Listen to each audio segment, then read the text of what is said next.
বন্ধুরা, যারা যারা এই সবজিটা খেতে ভালোবাসো না, এইভাবে একবার পকোড়া বানিয়ে দেখো, খুব ভালো লাগবে খেতে। কি সবজি সেটাই ভাবছো তাই না? এই যে বন্ধুরা, আজকে আমি থোড়ের পকোড়া বানাবো। তার জন্য দু খাদি থোড় নিয়ে নিয়েছি, কিন্তু আমার একটাই লাগবে। এটাকেই আমি ঝুড়ো করে কেটে নেব। তার মধ্যে কিছু মশলা দিয়ে দিচ্ছি।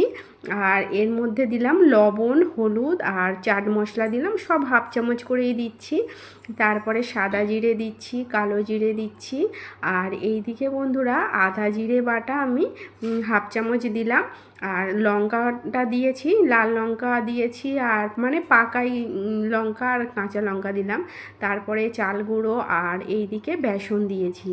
দিয়ে ভালোভাবে একটু ডলে ডলে মাখিয়ে নিচ্ছি। এখানে কোনো জল ব্যবহার করা যাবে না, কারণ থোড় আছে তো, থোড় এমনিতেই জল জলে ভাব।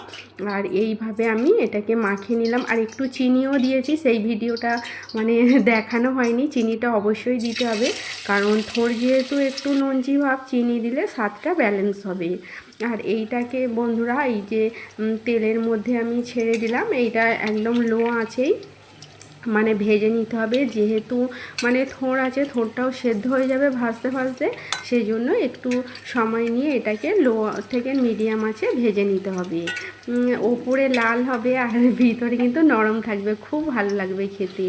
থোড়েরও যে এত সুন্দরভাবে মানে পকোড়া বানানো যায়, সত্যি একবার না খেলে মানে বুঝতেই পারবি না।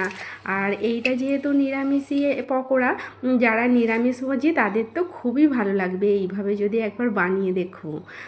ওপর থেকে গরম অবস্থাতে একটু পোস্তদানা ছড়িয়ে দিলাম স্বাদ বাড়ানোর জন্য। পোস্তদানা দিলে তো এইটা গরম গরম খেতে আরও ভালো লাগবে।